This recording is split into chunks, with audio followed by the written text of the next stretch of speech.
എല്ലാവർക്കും നമസ്കാരം. ട്രിപ്പിൾ ലെക്ചേഴ്സിൻ്റെ മറ്റൊരു വീഡിയോയിലേക്ക് സ്വാഗതം. നമ്മുടെ വീടുകളിൽ, ഇൻഡസ്ട്രിയിൽ ഒക്കെ കണക്ട് ചെയ്തിട്ടുള്ള ലോഡിനെ ആശ്രയിച്ചിട്ടായിരിക്കും KECBയിൽ നിന്ന് നമുക്ക് ലഭിക്കേണ്ട വൈദ്യുതിയുടെ വോൾട്ടേജ് തീരുമാനിക്കുന്നത്. അതിനെക്കുറിച്ചാണ് ഇന്നത്തെ ഈ വീഡിയോയിൽ പറയുന്നത്. നമ്മുടെ കണക്റ്റഡ് ലോഡ് 5 kW 5000 വാട്ട്സിൽ താഴെയാണെങ്കിൽ ലഭ്യമാകേണ്ട വോൾട്ടേജ് ലെവൽ എന്ന് പറയുന്നത് 240 വോൾട്ടാണ്. ഈ കണക്റ്റഡ് ലോഡ് 100 kVA വരെ ആണെങ്കിൽ നമുക്ക് ലഭിക്കേണ്ട വോൾട്ടേജ് എന്ന് പറയുന്നത് 415 വോൾട്ടാണ്. 3000 kVA ആണെങ്കിൽ ലഭിക്കേണ്ട വോൾട്ടേജ് 11 kVA ആണ്. 6000 kVA ആണ് നമ്മുടെ കണക്റ്റഡ് ലോഡെങ്കിൽ നമുക്ക് ലഭിക്കേണ്ട വോൾട്ടേജ് എന്ന് പറയുന്നത് 22 kV 22000 വോൾട്ടേജ് ആണ്.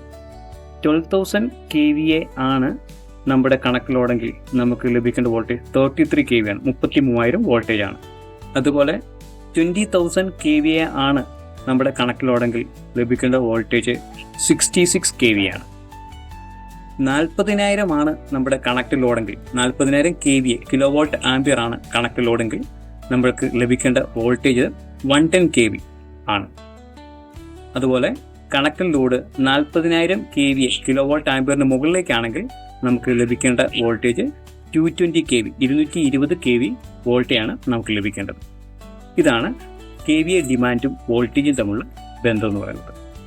ഇതുപോലുള്ള കൂടുതൽ വീഡിയോകൾക്ക് വേണ്ടി ചാനൽ ലൈക്ക് ചെയ്യുക, ഷെയർ ചെയ്യുക, സബ്സ്ക്രൈബ് ചെയ്യുക.